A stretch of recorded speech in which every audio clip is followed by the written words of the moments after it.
Understanding the difference between your need and want is crucial for a successful romantic relationship. Now, let's talk about the definition. Want is a desire to possess or do something. A want is when you require something that's essential or very important. Now, let's talk about some examples. I need a pair of shoes versus I want 10 pair of shoes. I need a car. I want 2 cars. These are just examples of what's essential to your daily living and what you want or desire beyond what's essential to you.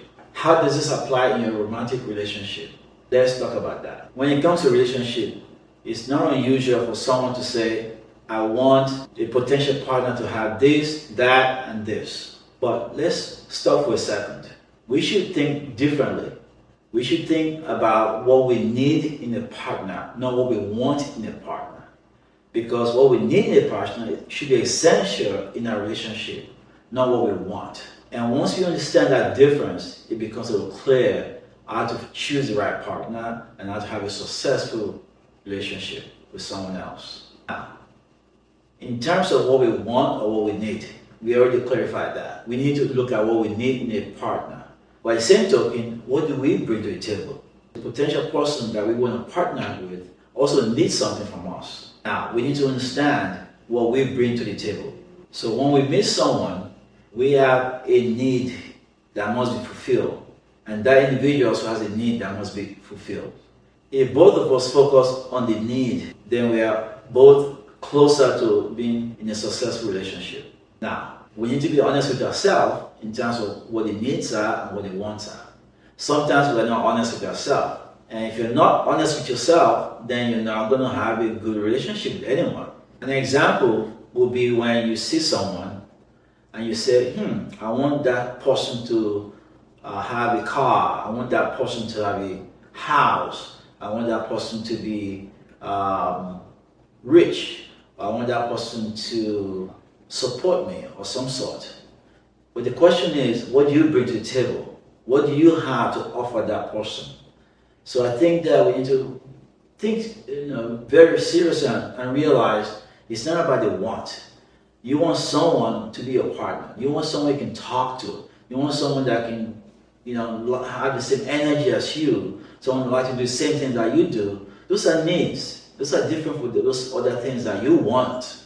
If you can find someone that can provide the needs that's very essential to you, such as someone that loves to travel, someone that loves to maybe exercise, those should be more essential, more crucial for you to be looking for, rather than looking for how much money they have and how big of a car they have. And sometimes we're really misguided in what we're looking for in a partner. And when we start off wrong, we end up in a bad relationship. So we need to refocus on what we truly need to be looking for. And that's basically what we need, not what we want. Once you understand what your needs are, then you need to learn how to communicate that to your potential partner. So when you have a conversation with your partner, you need to figure out what their needs are, and you need to be able to communicate what your needs are to them. And both of you need to then understand, are we both going to be in a relationship based on our needs, or do we have different needs that we each cannot fulfill? If you're very upfront with those kind of conversations early in your relationship, I think you have a better chance of either moving forward or not moving forward, depending on what the situation is. But honesty is very important in your relationship. I need to start at the very beginning. Most people lie at the beginning of a relationship because they want to impress the other individual. When you start with a lie, that's not going to take you far. You need to be honest right away. But again, when you're being honest, you're honest about your need, not your want. Once you go past that initial needs and want, once you clarify what your needs are, you also have to understand there is such a thing as compromise in a relationship. Don't expect to have 100% of what you need from somebody. If you can get 90%, 80%, that might be good enough. You have to compromise because you may not be giving that individual 100% what they need also. If you can get majority of what you need and you can work with the other little things like they can't provide you right away or they can't give you, then you have a better chance of formulating a relationship moving forward.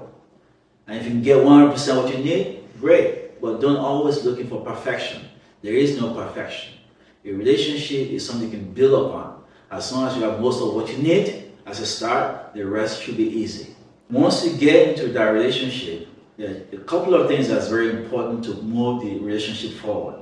The first one is trust. You've got to learn to trust. Just trust each other. If you can trust each other, you can be able to help each other out.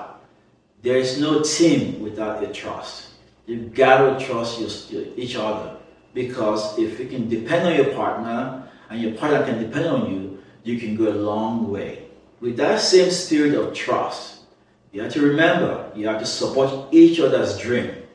Support each other. But above all, have a common goal. If your partner wants to be a pilot and you want to be a chef, support each other's dreams. But ultimately, you each must understand you are a team. You must have a common goal, such as we want to retire when we turn 60. We want to have 2 children. This is how we're going to raise our children. So always remember, support each other, support each other's dreams, and above all, have a common goal and work towards that goal. When we look at divorce and look at causes of divorce, the 3 most important causes are intimacy, communication, and finances. Communication is very key to a successful relationship.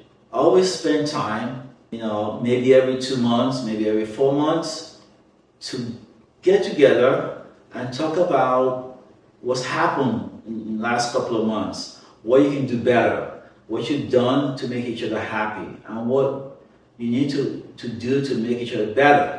Communication really can, open the key to successful relationship. Don't assume anything. Your partner can't read your mind, and you cannot read your partner's mind. Expectation leads to disappointment. So always communicate. Verbalize what's on your mind.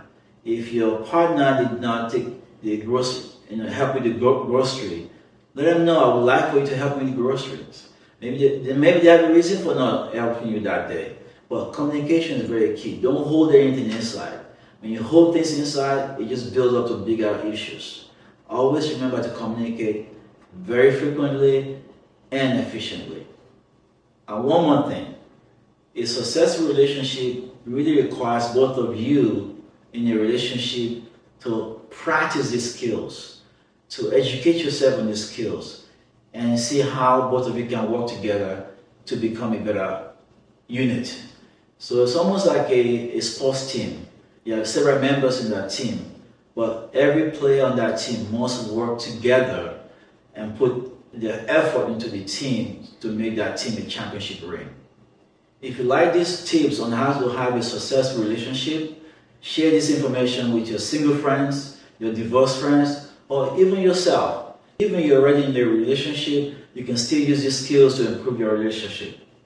Until next time, stay tuned.